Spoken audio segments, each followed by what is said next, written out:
لما نقول الواحدة ما تتجوزش تقعد تربي عيالها بعد ما تتطلق أو جوزها يتوفى، الناس تسمع الكلام.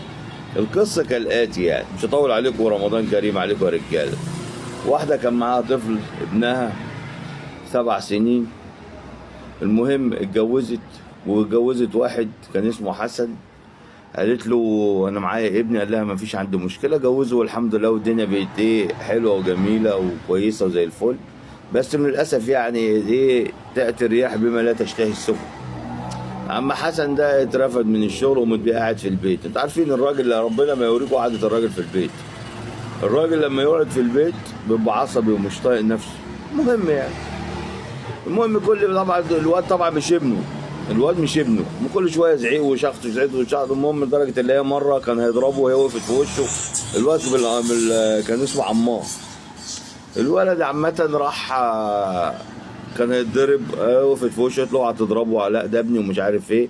وعملت له كافيه ودخلت تطبطب على ابنها. معلش يا ابني حقك على، لا يا ماما وانا عملت له ايه؟ انا بقول له غير حاضر ونعم. عمو حسن بيعاملني ليه؟ طبعا يا ابني هو بيعاملك كده عشان انت مش ابنه، طبيعي يعني. المهم هو ما تعرفش، قالت له انا غلطان يا ابني، انا كنت الاصول ما اتجوزت اصلا، وكنت قعدت ربيتك، وانا معلش ومش هيحصل كده تاني. المهم طلعت لقيت جوزها في وشها، شافته، هي مش عارفه هو سمع ولا ما سمعش، بس ما فرقش معاها.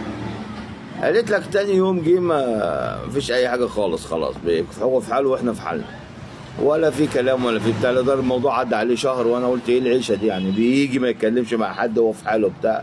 في يوم من الايام جه مبسوط وبيهزر كده، يا عمار يا عمار ايه، انا جبت لك الاشتراك في المعسكر بتاعك، معسكر مخيم. انت عارفين المخيمات الصيفيه دي بتتعمل يعني. طبعا الولد كان هيموت من الفرح، وهي قالت الله ايه ده الدنيا المايه ترجع لمجاريها. خد الولد يا عيني وراح وداه المخيم. وفي نفس اليوم الواد ده اللي ابنها المخيم جاب لها كيس لحمه معاه، قال لها خد اعمل لنا اللحمه دي. انا قلت بس كده الله، العيشه بقت كويسه وبتاع.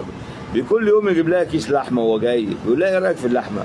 تقول له اللحمه جميله، تسلم ايدك، لحمه ولا فيها دهن ولا عظم ولا اي شيء، لحمه في منتهى الجمال. قال لها حلوه يعني؟ قالت له جميله، تسلم ايدك. المهم جه اليوم اللي الواد هيرجع بعد اسبوع. المهم مش مطولش عليك، احنا في رمضان. بتقول له الولد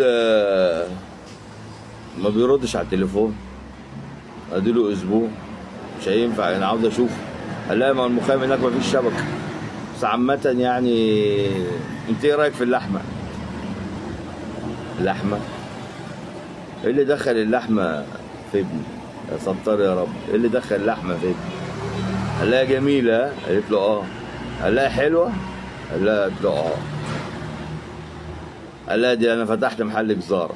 كلكم فاكرين اللي هو موت الواد. يا ولود اللذين، يا ولود الله، ما موتش الواد، هو فتح محل جزاره. تموتوا في النكد. بص تدوروا على النكد بمنكاش، عاوزين تقولوا انا وكلتك ابنك. انا غلطت زيكم برضه يعني.